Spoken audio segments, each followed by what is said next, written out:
Magandang hapon sa lahat. Ngayon, tuturo ko naman sa inyo kung paano gumawa ng window and doors and windows. So, sa mga baguhan pa lang dyan, ito ay pwede sa inyo tong video na to.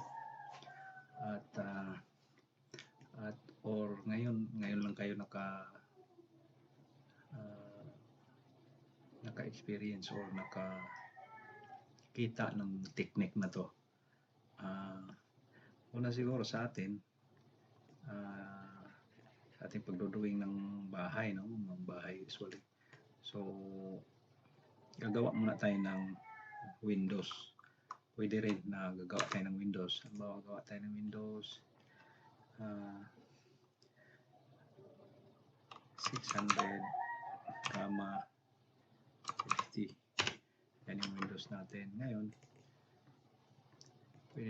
subukan itong technique na to. I-double click nyo. Ayan na. Giging ano na siya. Selected. So, may component ka lang. Tingnan nyo kung ano mangyari. May component, tapos dapat alam nyo na kung ano ang frame nyo. Para kukulayan mo na to kaagad. Kulay mo na kaagad. So, halimbawa yung frame mo is, tingnan natin na white or gray. Let's say, gray. Ganyan. Or walang ganyan eh. Alam ko ito. Ito.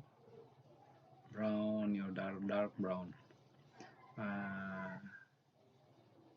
Parang ganito. Maroon ba? O parang ganyan.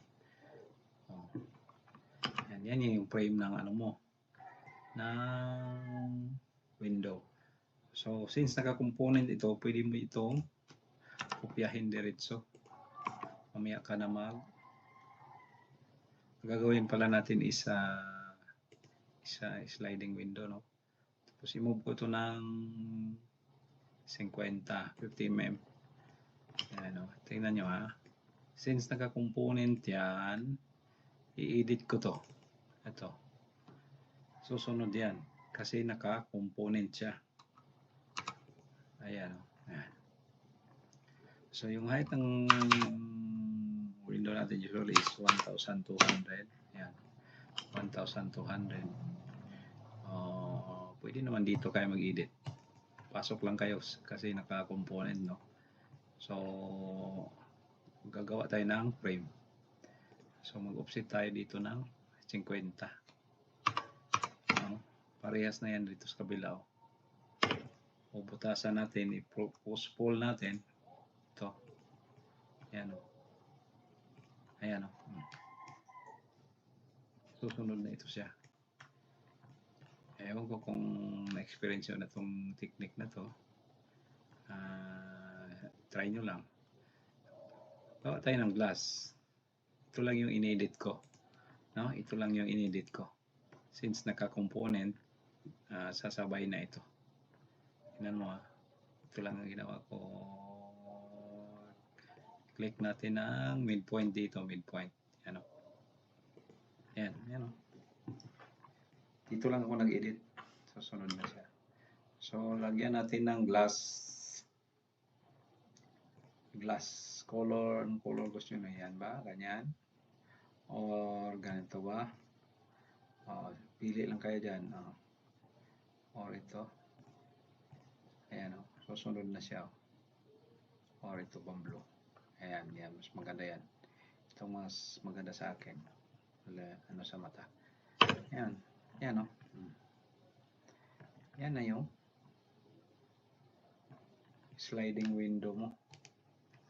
So, pwede mo rin ditong i-group itong dalawa. Ayan. Yan, naka-group na yan. Pwede mo na siyang i-attach. Or, Control Z muna. Magkopya ka ng isa. Alam niyo naman siguro yan. Paano copy using move command. So, ang ginawa ko, nag-retain tayo ng isa. Magagamit natin ito later on. So, ito, i-group lang natin. Group. Right click, group. Yan. So, yan. So, yan ang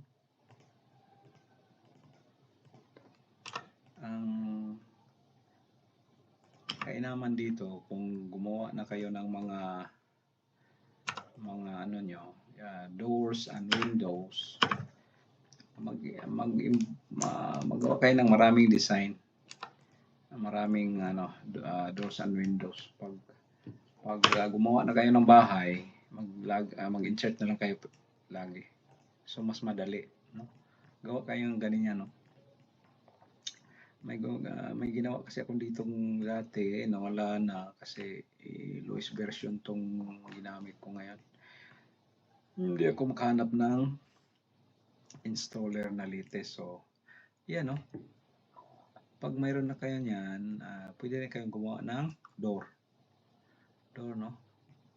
Yung sa design nyo na door. So, gawa tayo ng door. Ganyan. 900.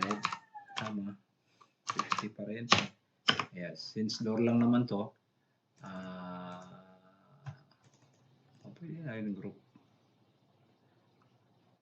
At mas mainam na rin na alam niyo na rin yung kulay ng door mo. So,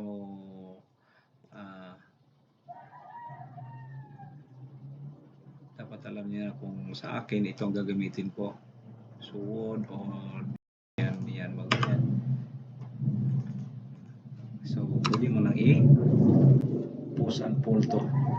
So, yan. So, ayan na yung door mo. O mag-design ka ba dyan, pwede mo ito yung i-design.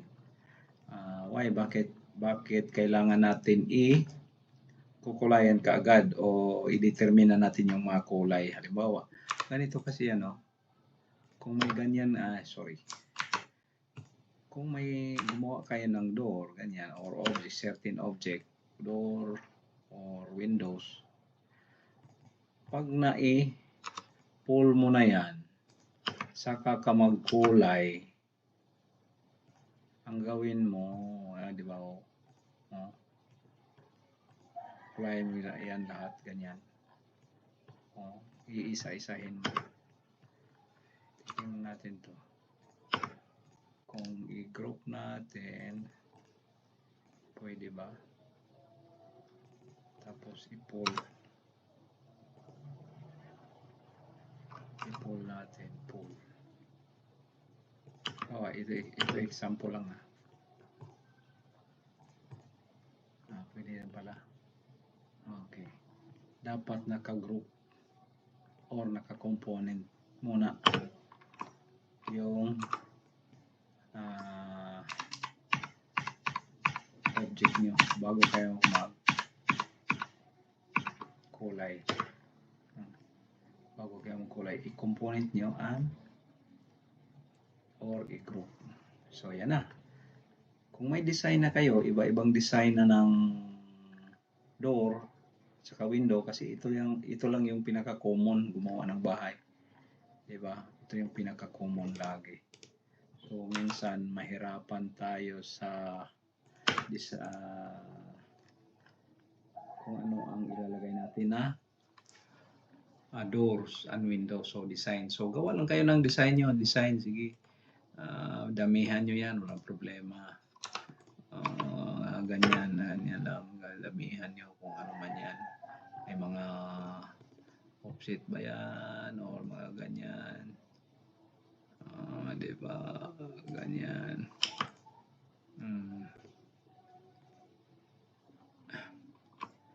May mga ano man yan dyan.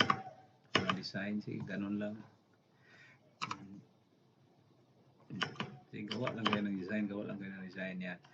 Pagdating na sa bahay, halimbawa, ganyan. Kumuha na kayo ng bahay. 150 yan, ganyan. May wall na kayo. Insert lang kayo ng insert. 3 meters. Ito ang advantage Mas advantage kung marami na kayong nagawa dito. So, ang gawin nyo na lang is move mo siya.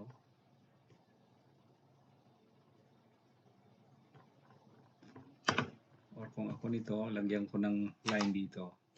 Ng 150. 150 or nasa inyo na rin, di ba? Ayan, lagyan ko yan ng 150. Naka-component na yan. So, kung i-move mo yan dito, i-move mo yan, mayroon na siya, oh. Mayroon na siyang, ayan, yan, oh. 150 or 200, nasa inyo na rin yan, nasa inyo na rin. So, gawin siguro natin 200. So, lagyan natin ng 50. 50. Lagyan natin ng 50. Ayan na.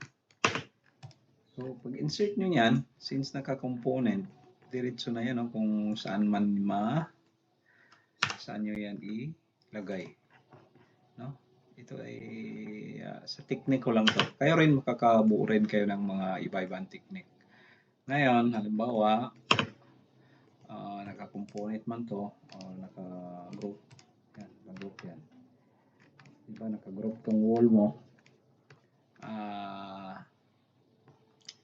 Ito na mismo. Itong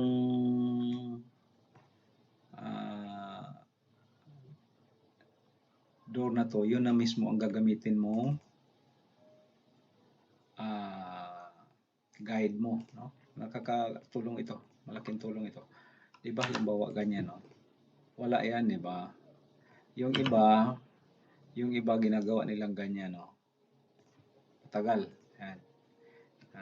Nag-ano pa sila to 100, ano pa sila dito ng 200, ganyan, tapos 900. Oh. Saka pa sila magawa ng rectangle, ganyan. It will take time, no? So, gagawin sila. Ayan. Matagal yon. Whereas, kung gaganituhin mo siya, gawa ka lang ng gawa ng ganyan. See the difference, oh. I-move mo lang. Pag gumawa ka ng ganyan, oh, dito mo na ilagay, oh. Ayan. Tapos, pasok ka sa loob.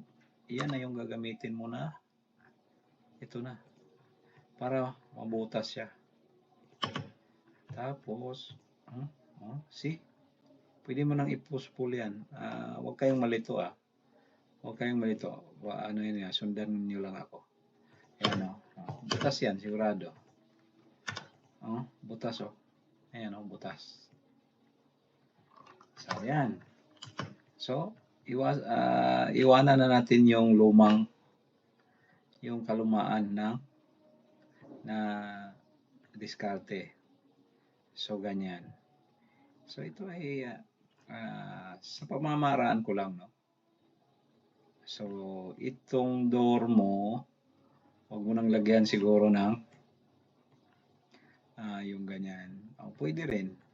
Pwede mo rin lagyan ng ganito. Dito sa, depende na sa inyo. Yung may guide kayo. Pwede nyo rin gamitin na guide ang diba dito mo siya ilagay sa gitna, ito or ito, dito sa gitna. Ang gawin mo na lang is gumawa ka ng linya dito sa pinaka niya. Yan. Diba sa gitna mo ilagay dito. Gumawa ka ng linya dyan at i-move mo ito. Ito. So since gitna, ito pala. Lagyan mo dapat ito ng line. Ito. Ito ang pinaka-importante. Lagyan mo lang line sa loob. Sa yung, di ba, naka-group to, lagyan mo ng line. Yan. Di ba, i-move mo to. Move mo. Mag-retain ka ng copy. Always retain na copy. Yan. Ayan na. Tapos na, midpoint. Di ba, midpoint ito. Gitna tayo. So, gumawa tayong linya. Ayan. Ayan. Tapos, pwede may delete yan. Wala problema. Tapos, bubutasan mo na to. Bakit mo bubutasan? Para, di ba? Hindi siya nakabutas. So, Pasok ka sa loob since naka-group. Ayan, yan. Ito na yung gagamitin mo, yung corner. Ayan. Check mo. O, di ba? O, di ba? Pwede mo push-pull yan. Ayan, no? Click mo lang dito sa may edge, gilid, or 150. Or double click. Pwede. Double click since may push and pull command ka na before, no? Double click na lang. Butas na yan. Natin. Butas na. Yan. Yan, simple lang. Simpleng pamamaraan sa paggawa ng door opening, doors and windows, no? So, okay. Ito, gawa natin. Ulitin natin. Halimbawa, ito. Gagawa tayo ng window dito. Palagay natin dalawa. Halimbawa, dalawa. Hatiin natin to. Gumawa tayo ng linya. Doon sa loob, sa loob. Pasok ka sa loob. Gumawa ka ng linya sa loob ng group mo. Sa loob ng group. Or another option, pa hindi ka na mag-erase dyan, huwag kang pumasok, pero gagawa ka ng linya na dalawa. Isa, so, isang line yan, tapos mula dito, dalawa. Di ba may midpoint yan? May midpoint. Ayan, may midpoint yan. Ito rin may midpoint. Ito yung pangalawang option. So, yan. Pwede kang gumawa ng linya dyan, So, ano mo lang dyan. Itapat mo lang dyan. Tapos, ayan. Tapos, select mo na to.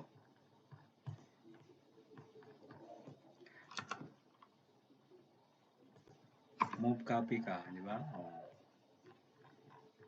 Lang dito sa midpoint. Saan yung midpoint? Ayan, di ba? Yung kalahati. Ayan. Tapos i-Q mo lang. I-rotate mo lang siya. Diyan pa rin. 90. 90. Yan. 90. Yan. Tapos, ibaba mo siya na ito. Move mo siya. Ayan. So, di ba, dalawang gusto mo, dalawa. So, kung dalawa, kopyahin mo to. Midpoint, copy, by pressing control. Ayan, dalawa na. Okay? So, pwede mo i-erase yan. Yes, see?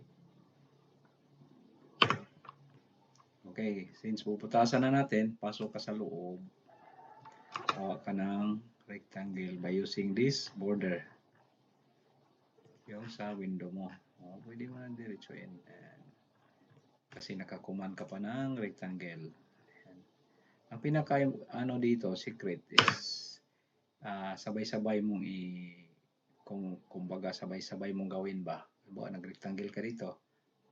Huwag kang munang mag-push and pull. Nag-rectangle ka dito, naka-rectangle ka pa rin, command, so dito na dito. Para pag push and pull mo rin, yan, push and pull mo, diretso ka na. Mas madali yan. So, naka-sequence dapat. Yung SketchUp is gaya din ng AutoCAD, naka-sequence siya.